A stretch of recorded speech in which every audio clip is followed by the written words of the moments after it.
Okay, thank you so much for joining me for another episode of the Reawakened Mom podcast. I am here with my friend John Chao. How are you, John?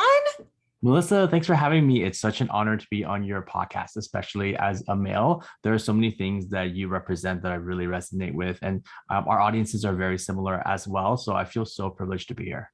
Yes, and I have to tell you, like, for me, everything is a mind shift. So when I started this podcast, I was like, it's all moms. No one that's not a mom is coming on my podcast. Like, that's the whole concept. But really, when you think about it, there's so many experts out there that aren't moms, that aren't women, and that can benefit the population of the mom. And so to me, as we got to know each other more through our podcasting cohort and just your messaging and, talking about women and body image and clothing and feeling uncomfortable in our own skin, I just felt like your voice, your perspective was just so important and can be so powerful to all the women listening. So I had to have you on.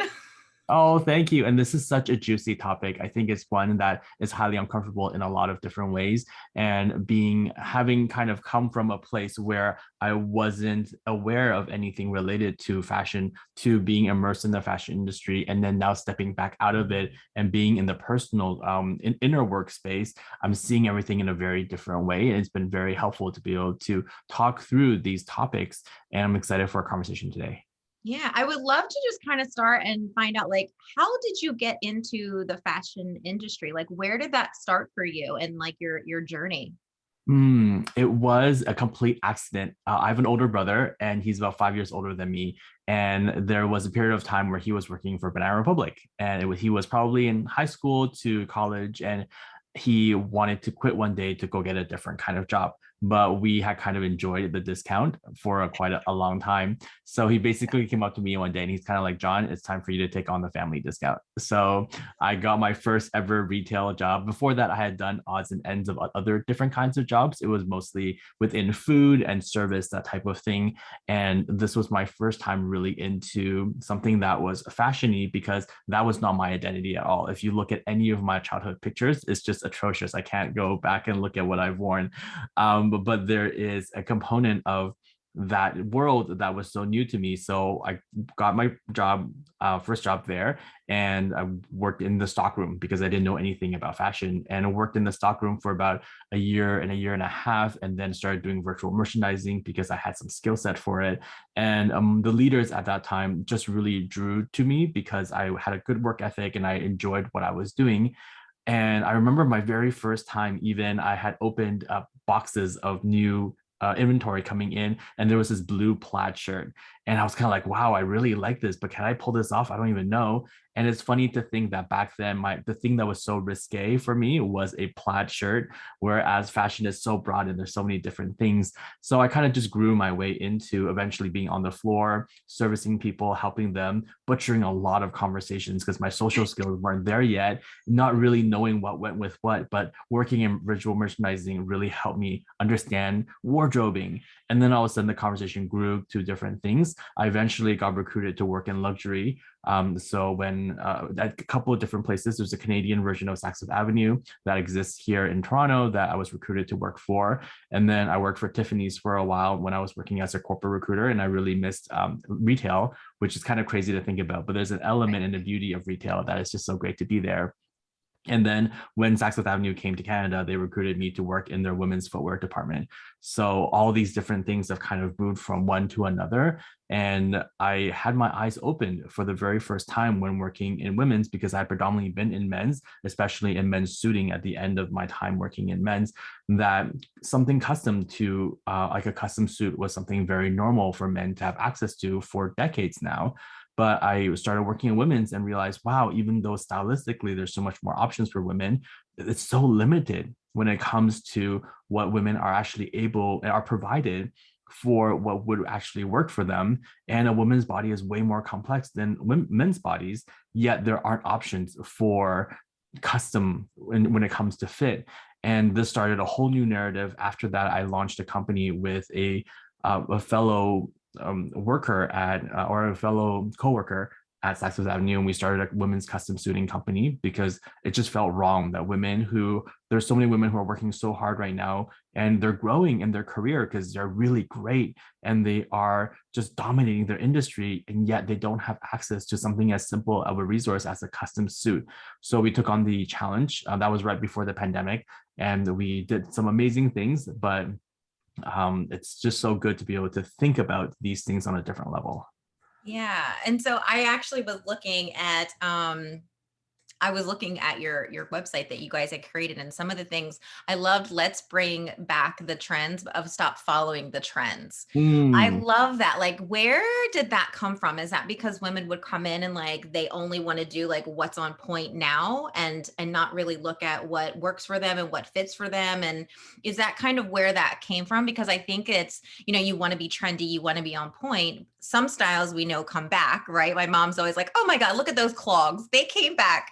Look at those bell-bottom jeans." Like everything I feel like comes back full circle at some point. But what is this whole like trend thing? Like where did that kind of come from? Where did you kind of envision that? There, in my consciousness or awareness, I've been thinking a lot about social pressure. And for a really long time, I mean, I would just say, let's say for decades, there hasn't really been a lot of ability to do your own thing. There has been social pressure in general, is so much more before than there is now. A really silly example would be interracial couples, let's say in the 60s or the 50s or the 40s, very rare. And there was a lot of social pressure to not let things like that happen. Or there is a lot of pressure for, let's say, women to be a certain way in society, to dress a certain way, to speak a certain way. And so overall pressure throughout history has been, let's do the thing that everybody else is doing. The need to fit in that way was so crucial. And you may not know what other people are thinking, but you can see what they're wearing. And so the belongingness of this is such a weird thing that gets people together and make decisions that are not really representing of who they really are. And thankfully, we are now coming to a point in society where we're being valued for being who we are. We're being valued for being different. We can express ourselves. And the reason why I love the fashion industry, or I shouldn't say that, sorry, the reason why I love fashion is because it's a different way of expressing ourselves. When I dress a certain way, it makes me feel a certain way, and it should work for me, not against me. I shouldn't feel like I have to put on this thing so that I can fit in with everybody, or else I'm going to be made fun of. And trends, although it's a great thing, it's a very damaging thing as well, because we feel pressure to represent ourselves in a way that isn't really truly ourselves in order to fit in. But if we start doing that with our clothing, what else are we doing that with? Are we doing that with the way that we're raising our children? Are we doing that with the way that we are having vacations and trying to show people what kind of life we're living? Are we doing that with the kind of purchases that we have with houses or cars? Are we doing that with having, let's say, date night in our marriage, but really not having great conversation within the marriage and working on the marriage? How many things are we tempted to go along with the trend of things? And I really wanted to write an article about, let's start, have a trend of not following trends, of being kind of like, okay, great, everybody else is doing this. That's fine. That's what their life may look like. In this area of my life, it doesn't look like that for me. And I want to celebrate that and embrace that. Whether that means I'm going to dress differently because my body shape was born different than other people's, or my life circumstances are different and I didn't have a chance to meet my spouse in my 20s, or I'm not having my kids in my early 30s. And being okay with having a different thing in life because I'm not pressured to follow the trends that everybody else seems to be following. Yeah, I think that is so important. And a lot of that just resonates with me, just, and especially being a mom and thinking about all the things that moms are. I always think like all the things that like moms are supposed to do. Like, this is how I'm supposed to be. This is how I'm supposed to act.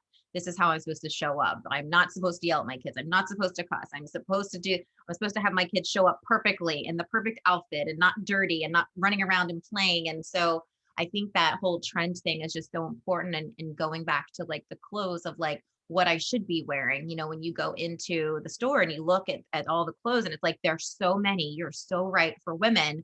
And yet so many of them, like you as a woman, like if I'm feeling good in my body and I'm like, oh my God, this is a great day. I go in, I have like 20 things I'm trying on and they all fit. that is like, I get the most amazing feeling. But if nothing fits, if nothing feels good, like the shirts are too tight, like the pants are too tight, they, everywhere that does sticks off wrong on my butt, like whatever, it's like you walk out feeling defeated. You walk Yeah. out feeling deflated. And it's such a, and especially for moms, like your body is changing so much after you have kids. You can't necessarily expect that you're going to be able to wear the things that you wore even before. And the options can be so limiting, even though they're so vast. So, how did you, like when women would come in, or when you noticed that, maybe you even started to notice it at Banana or Tiffany or Sac, wherever these different places are, like, did you notice that shift and we're like, we have to do something about this and we have to help women feel really good in what they're wearing? Is that kind of where that started for you? And changing the narrative of things. So the example that you gave was brilliant. And I'll use this as a current example. So low rise jeans are kind of coming back, which is the weirdest thing to think about. And sure, it may be coming back as a trend, but if for your body type, you are more comfortable and you look better in a mid-rise or a high-rise jean, then why would we feel like we would need to go into a low-rise denim just to follow the trend when a mid or high-rise jean actually makes us look better and feel better? And so Mhm. sometimes going against the grain, it means I'm going to do what works for my body and what makes me feel really good. It also helps me look really good, and then just not follow the trend. And that's okay, because following the trend is less important than us making a decision for ourselves. And I'll give you this I'll give one story. We had a wonderful influencer come in to our studio. She is, her hashtag is my body rocks, because she really wants to celebrate her body the way that she was born. She's a plus size model, and she's just a powerhouse of a businesswoman. So many things with her really resonate with us. And she was really one of the first collaborators that we had. So we made this stunning tuxedo for her, and the inside of the jacket and also the lapel is this beautiful leopard print, and the outside is a black satin, and it's just stunning. And at that time, a more cigarette type pant, a more skinny pant was in. And my business partner, when we were designing the suit with her, she was like, I'm not going to let you go for the skinny pant. It was a very kind of bold thing to say. Yeah. A straight leg would look so much better on you. And it was really us having a conversation with her to educate, or bring awareness, or bring a different perspective to her on what really would work better for her body, and how much more powerful and she would look in and be happy with the look of what she is wearing if she were to just look a little bit outside of the trend and look a little bit more inside of what really works for her. And we got the suit, and then so she was kind of like, okay, I trust you. Obviously, this was a little bit of a gamble because we have no idea what she Yeah. actually would prefer at the end of the day. And sometimes what's really, really hard is when we've been so brainwashed and so ingrained of what we think a certain standard of beauty is, or what we think a certain look is the right look, then it's actually really hard for us that even when something is what's better for us, we choose to not go for that because we've been so compromised in our mindset. And we think that that is what we've been brainwashed is the standard of beauty. So there's a lot of inner work that we all need to do, a lot of rewiring of our brain that we need to do, because all of those things, and I heard this recently, which is actually really defeating. Still to this day, the majority of the people who own and control the narrative of marketing are men. For fashion, for the fashion industry, for women's fashion. And so a lot of what we actually see now and what we think are what's beautiful and what's on trend and all these different things, even if it's celebrating women in some way, a lot of them are controlled by men. And so what do we really know about the standard of beauty? And the standard of beauty also changes from culture to culture, from time to time.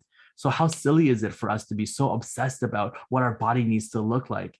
And it's also just so unfair to women, especially after having children, to feel pressure to have to go back for their body to look a certain way, instead of celebrating what their body has done and realizing that that is the standard of beauty. What your body looks like right now postpartum is the standard of beauty, because that's how you were created. But we're bombarded by these messages, and then so therefore we think a certain way. So thankfully, this influencer, when we got the suit back after it was made, she put it on and she's like, I'm so glad you told me to go for the straight leg instead of a skinny leg because it looks so much better. And then she made it onto the cover of Beyond Fashion magazine, and we were able to be featured there, and just so many great things that happen. But having these conversations is really the beginning, because then women can make decisions for themselves to look the way that they want, to dress for themselves instead of for other people. What are we really doing this for? If we're constantly dressing for other people, then maybe we've missed the mark. How do women do that? Like, I'm just curious myself, like you have such a great way of looking at things, perspective. Like your perspective is so great and different. And I feel like I don't want to be like you always have an answer, but like you always have a great way of thinking and looking at things that makes people think. And I think, with your background, with, falling into the fashion industry, falling into like podcasting, also mindset, inner work, things like that. Do you have any tips that you could throw out there? Maybe if when women do go shopping, like, is there a mindset, before you even leave the house, like how to set your mind straight for like when you go in, like maybe things you could say to yourself, or when you're in there, things to look for. I look for colors. Like I'm the worst when I go into like a big box store and there's a ton of shelves and like clothes are lined up and they're all squished together, because I'm like, oh my God, this is the worst. This is boring. Like, so I just am like, what color looks good? Maybe this stuff. And that's literally how I shop. I'm like the worst female. Maybe I'm not the worst, but I'm like, I like get a feeling, just like with conversations, with energy, with Wow. people. I get a feeling for like, would I touch the fabric? I'm like, would this feel good? Would this look good? Would this make me happy? That's Hmm. kind of how I like to go in and shop. I cannot order online. That is just me personally. I like to try it on. I like to see it. I like to feel if it's tight on my arms. Can I move in this? So like, Yeah. you have any tips for women, for moms, maybe like to set up like the pregame, of like the pre-shop before you're even going out, like getting your mental state, ready to go out there? That's a big Yes. loaded question, John. No, that's great. And I have a three-part answer for you already in my head. Oh, okay. I'm Of gonna course you do. hopefully I can remember it all.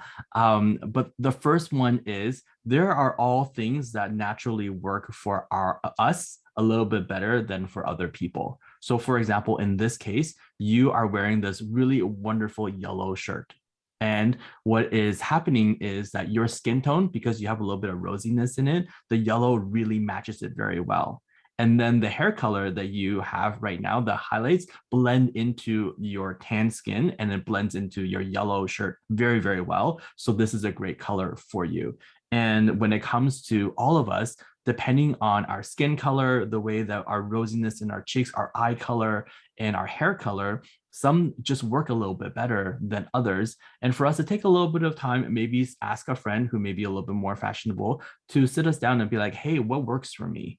And then knowing that this is my ideal range of colors that will work well for me, then I can do something more adventurous if I want to. Those are maybe statement pieces, but my core collection of things that help me accentuate my person already. So if you have beautiful blue eyes, wear blue shirts or tops or sweaters that causes you to have your eyes stand out, and it accentuates your features that much more. A lot of times, why are we going against the grain of what it is that doesn't work for us when we can just wear things that help us accentuate certain things?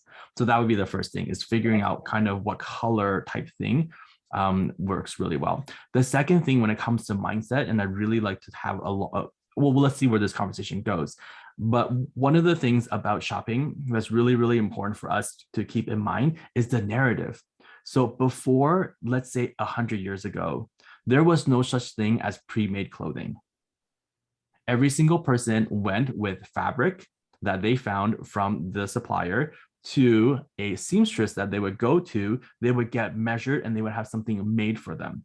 Maybe stylistically, it still would be the style of what everybody was wearing at that time, but at least fit wise, things were made for people's bodies. And I think we forget that sometimes, because all I've known is I've been born into a world where clothing was pre made. So I think that that is the norm of what it should be. And I forget that clothing is for me, not me for clothing.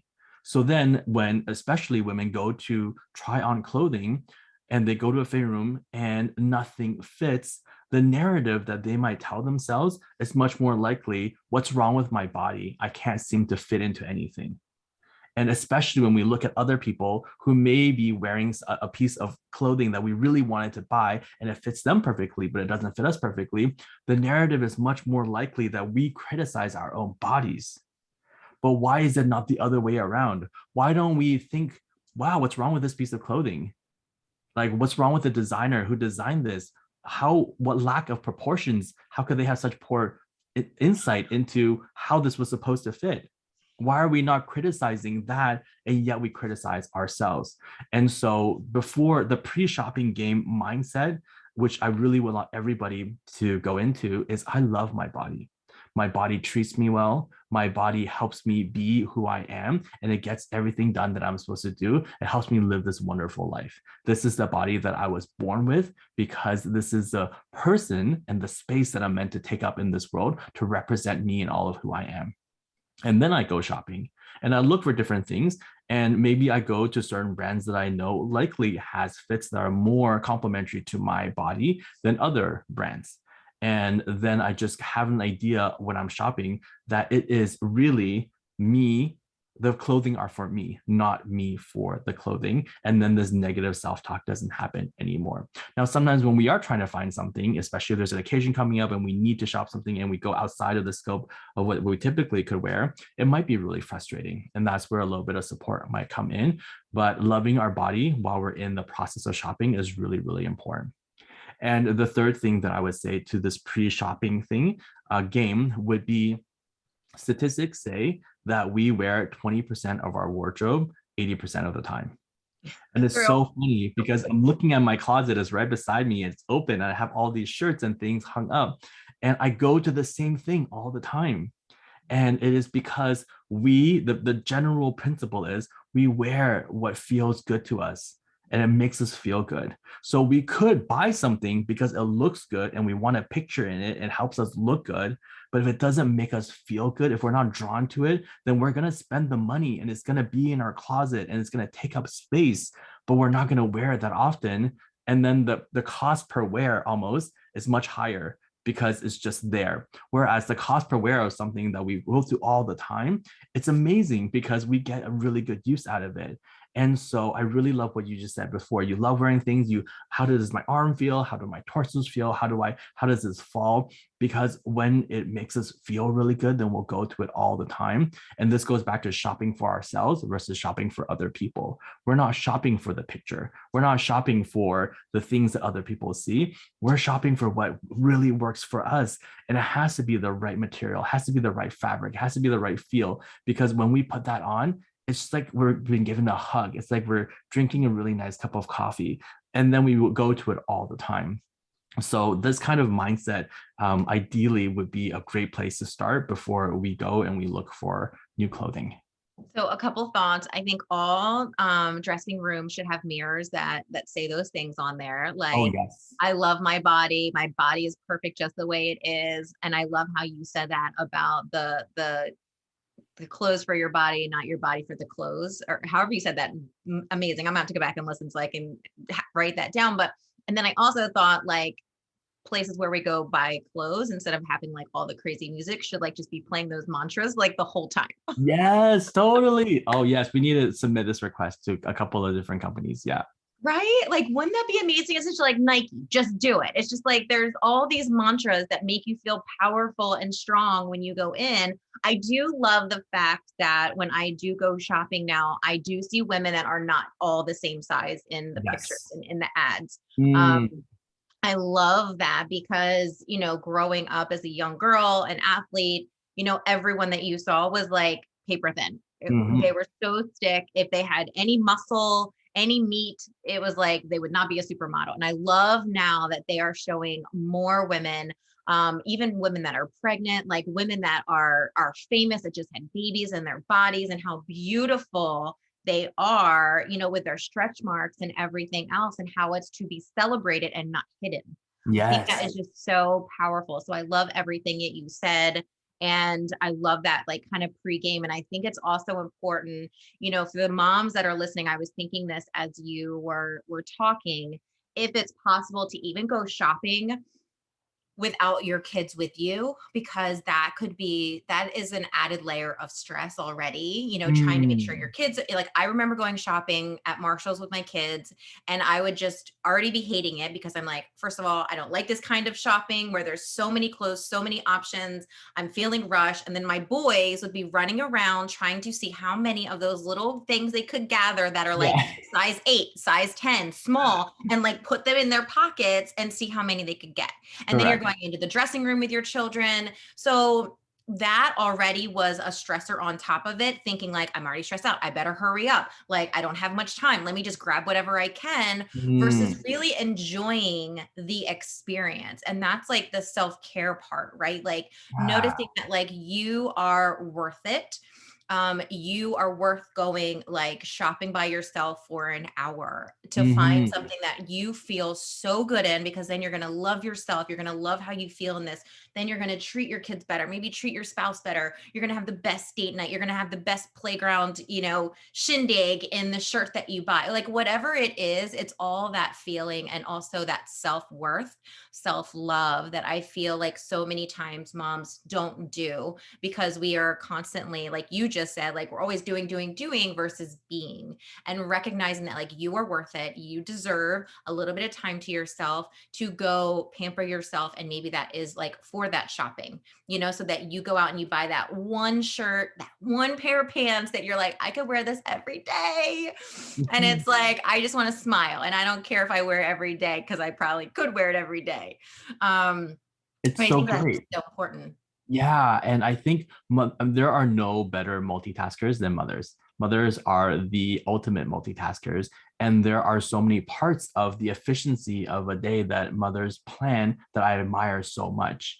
And one of the things that becomes the double-edged sword of that other side of it is that sure, there are things that you can do that you can multitask and string along all these sequence of events for that day so that you can plan out your day really well. When it comes to planning, though, it's kind of like having some conversations that we're going to have with people throughout the day. We know it's going to be easy, so we don't need to plan for it. But if we know that there's going to be a harder conversation, it makes sense to plan for it a little bit. If there are things that we're really used to doing, let's say grocery shopping, it makes us feel very comfortable, we can do it without thinking too much about all the other stressors. But kind of like what you're saying, if there's something that we're doing that we're already stressed with, and then we have other stressors on top of that, we're just not setting ourselves up for a good experience.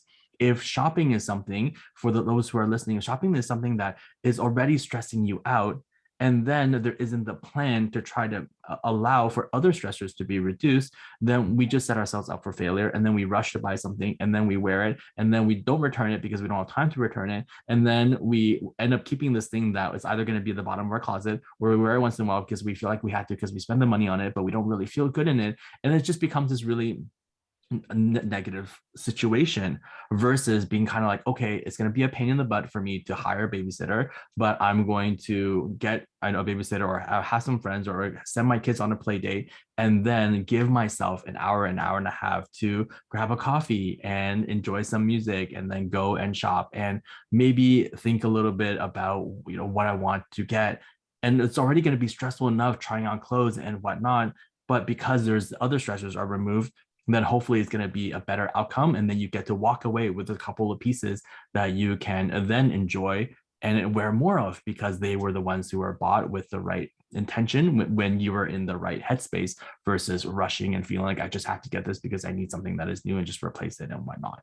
Yeah, and I go through my closet, and I purge all the time. Like I am all about Mm. like, oh my God, there's too much. Like I don't know where that has come from, but it's just I'm very much like a minimalist, and so like Great. in my closet, not that it's bad to have too many clothes, but I'm like, there's all this stuff in here, and I go and grab, like you said, like the same 3 shirts. Like I could grab the same sweater every single day, and so I go through. Sometimes I try things on, and I'm like, this isn't fitting anymore, which we could probably talk Mm. about that.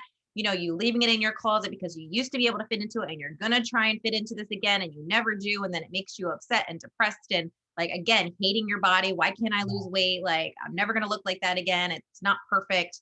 So I like purge, and I just look through and I'm like, when was the last time I worn it? Am I going to wear it? This used to be my favorite shirt, but like it shrunk and I'm not going to wear it anymore. Bodies change. And so what is wrong with Mm. like changing our closets too and changing our style? I think that is so important to give women permission too, to know like you're allowed to change your style. Your style does not have to be the same as it was when you were in college and then pre-mom and then mom. And then now I'm in my 40s. Like it doesn't always have to be the same and I can switch it up.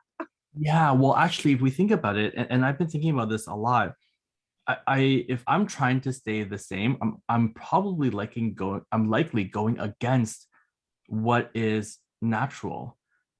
What is natural is we change, our circumstances change, therefore a lot of things in our life should change, and that's there's nothing wrong with that. And it could be a very comfortable thing. That might mean the location of your furniture in your house might change. That might mean the things that you wear might change. Might mean that your hairstyle might change. And I think sometimes we live in the nostalgia of what, kind of like what you're saying, what was before, and therefore and that's okay. And what if we took the time to just grieve that? And we're like, okay, that was a really great part of my life. Now I'm moving on to this other part of my life. Instead of having a part of my heart there, I'm just going to have all of my heart here. And I'm going to be able to leave that behind a little bit, whether that means purging out old clothing, whether that means purging out old things that doesn't serve us anymore, and fully embrace where we are right now. We already don't have enough time in our days. So why spend some of it looking backwards when we can be spending all of it looking at where we are right now and then looking forwards? I have changed my style at least 4 times now. And it actually feels really sad because I invest whatever, we all invest money into clothing, and then all of a sudden our style changes and it no longer serves us. But that's okay. It's a process of life. And I wonder if we could just be that much more okay with ourselves that way. That's wonderful. That served me. Thank you for what it was worth.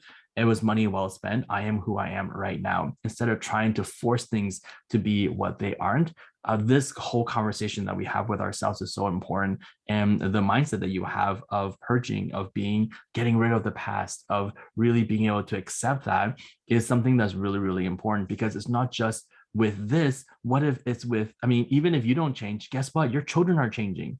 They're not going to stay the same little adorable child that you want them to stay with forever. They're going to change. They're going to go through their changes. If we're not changing with them, then there's going to be more and more of a disconnect. And then we're not going to be able to enjoy them for who they're changing to be. And they're not going to like us because they're not seeing us changing. What kind of example are we giving our children of the person that they could be if they're seeing us staying stagnant? But if we're changing all the time, then they feel like they have permission to change. And then there's conversation about change later on. And then when they go off to college and life changes one more time, we're not going to have such a hard time with change because we've been getting used to change throughout the process of all of these things. Let's set ourselves up for success.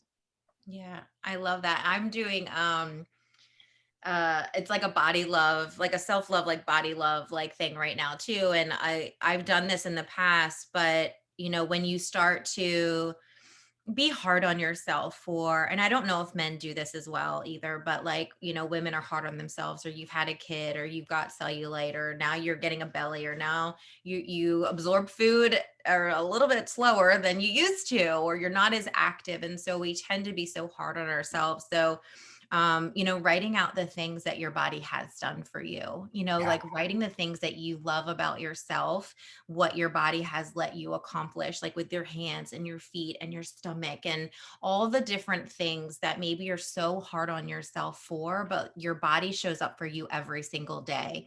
Without you asking, your body is there for you every single day, and learning to love it just where you are, the size that you are, the shape that you are, the color that it is, everything about your body, just loving it wholeheartedly where it is. And then when you go out with that feeling of love, like you were saying earlier, for yourself, for your body, your body has birthed a couple children or whatever it is, your body has helped you run a marathon, your body has, you've hiked, you've played tennis, like whatever it is, like, your body drives you back and forth every single day, and your mind can wander, and somehow you show up where you're supposed to be. Like your body is so amazing at just thanking your eyes and your ears and your mouth Yeah. and your hands, like just thanking your body every single day for the Mm. appreciation of just being there, Mhm. is such a powerful exercise. And I highly recommend, for everyone listening to really sit and absorb that and maybe even write a letter to yourself. Like I was thinking when you were talking, like you could even write a letter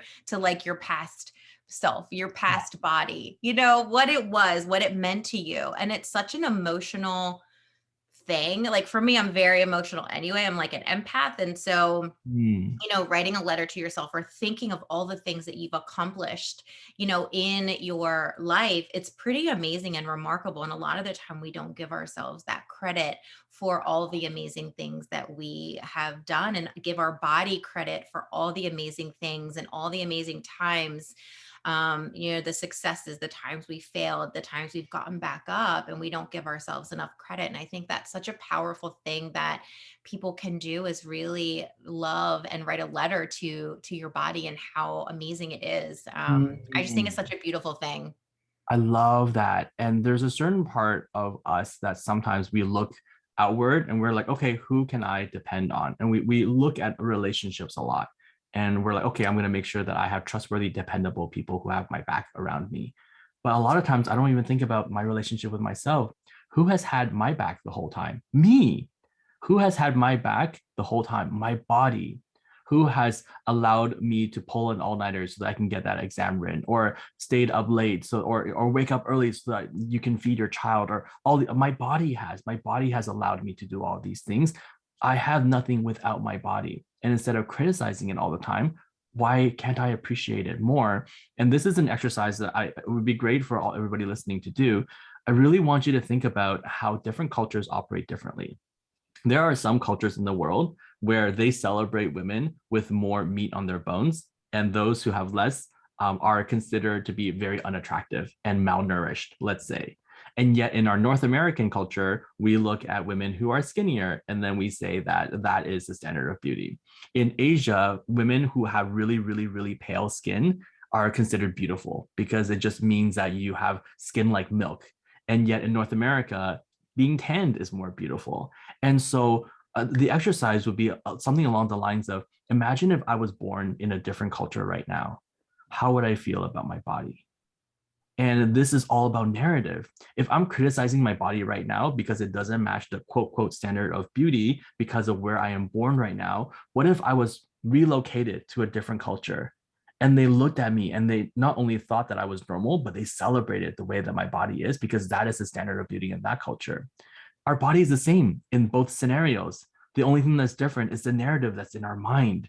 So why do we need to be transported into a different culture in order for us to start loving our body and thinking that that's exactly what it needs to be?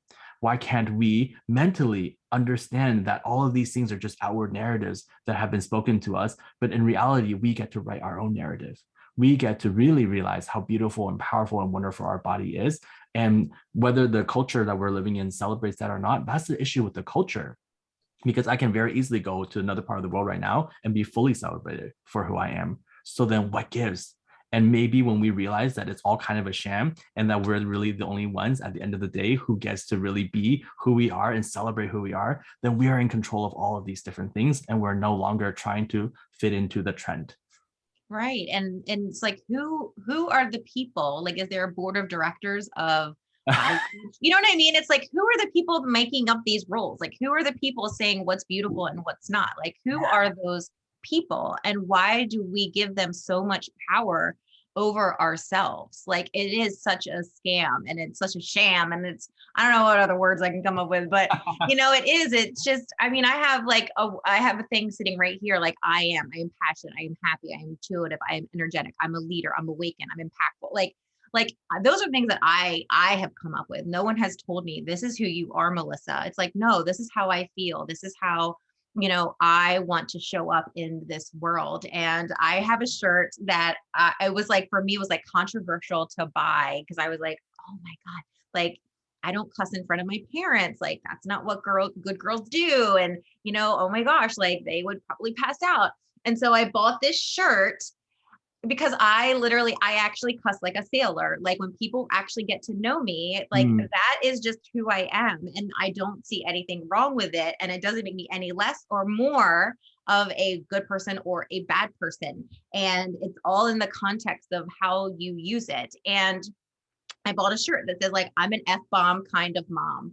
And I like wore it when I spoke one time because I was like, listen, I'm showing up authentically as myself and you're either gonna love it or you're gonna not like it. Or maybe you're in between because you're like, I don't stand up for myself that way. Like I don't openly talk about that. That's who I am. I kind of keep it hidden. And so it's just interesting because it's like, who are these board of directors of our life? Who are these people when really it's ourselves writing our own rule book? And like we have the pen to be able to say, I want to change this. And I don't like, this is who I thought I was, but like actually I'm evolving and I'm mm, actually discovering who I am in my motherhood. And now I'm like, no, this is not how I want to parent. Maybe how I saw my parents parent. This is what I want to do. And this is how my spouse and I want to raise our children. And that's okay. And mm, knowing that like not everyone will like it, but that's okay. And not everyone will want to cheer you on and not everyone will support you and maybe they love you and they don't understand or they're a little scared for you, but this is your life and so you have the opportunity to write your own chapter, to write everything that you want in your journey of your life, and you have the opportunity to change. You have the opportunity to stand up, rise up for yourself and your family. And I do believe, like, I love when I see women.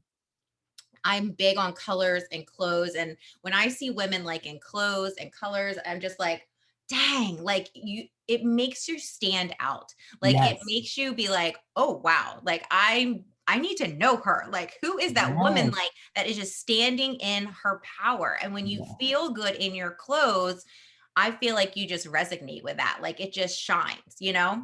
And let's celebrate that. Let's celebrate people who can wear things that we can't wear. And that's okay. I feel like the more we're able to celebrate differences, then we can do that with all aspects. I'm gonna celebrate the way that you raised your children, which is different than the way I raised my children, because that works for you.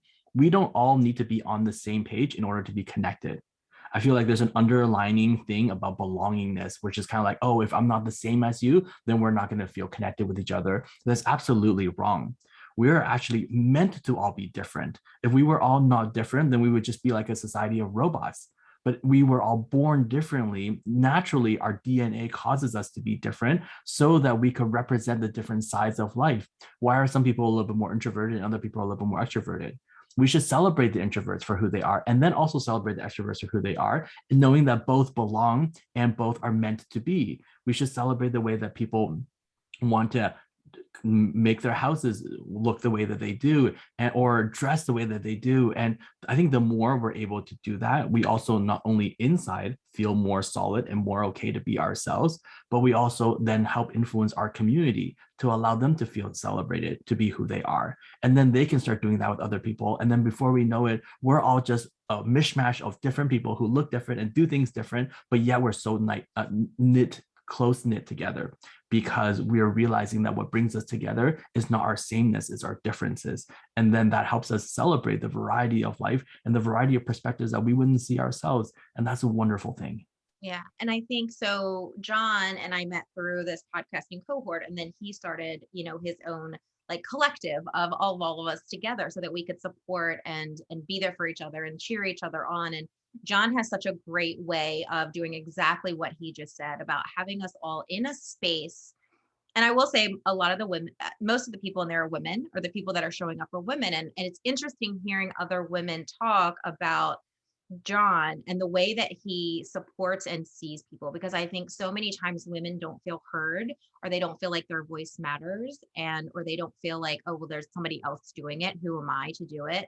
And I love the way that everything that you just said resonates with like who you truly are. Like you really want to support people, whether we are different, whether you have anything in common with them. Like if they're doing a podcast about, I don't know, training horses. I don't know. Like you're like, Yeah. I've never ridden a horse, but it's like that is just what I love about like you and your collective, and then the way that you think about things and how you support people. And that is what we need to be doing more in motherhood, more in society. And that's why I really wanted to have you on this podcast too, because I needed to open my mind of when I first started this podcast of being like, it's only women, it's only moms, like that's it, like no one else can come on. But being like, but wait a second, like this is the reawakened mom. So this is like changing perspectives, bringing experts on so that more moms and more women can see things a different way and maybe open their eyes to something that, it's not my message, it's someone else's. And that will really resonate with them. And, I just feel like you have such a gift of having such great thoughts that maybe others don't necessarily say. And so that's why I wanted to have you on, because I felt like it would be so powerful for you to share your insights for moms and women to listen to. Thank you for having me here. It was such a great conversation. Of course, more to come. I feel like we can talk all day about these things, but I'm always here to be of service and have conversations that is mutually reflective of how we can both grow. Yeah. Is there anything that you haven't shared or you feel would be like a great tip or insight, for the moms that might be listening? Wow, I feel like a lot has been shared. So it's a little bit tough. I want you to look at yourself the way that your children look at you. Oh, And I think a lot of times moms don't do that enough. Moms don't see and moms, I mean, I'm very close with my mother. I have a great relationship with her. I have a great relationship with a lot of people who are moms. And a lot of times the common thing that I hear is, oh, I could have done this better, or I could have done more here. And the children aren't thinking about that. They're just thinking about how much their mom loves them. And as an adult, we're able to look at all the different areas that we're lacking, but yet children are so simple. And so for any moms that's really feeling like they're having an off day or that they're not doing enough or that they're not being enough of a mom, just realize that your child is looking at you as you are the complete in all and be all of everything that they could ever want. And they're so happy to have you as their mom.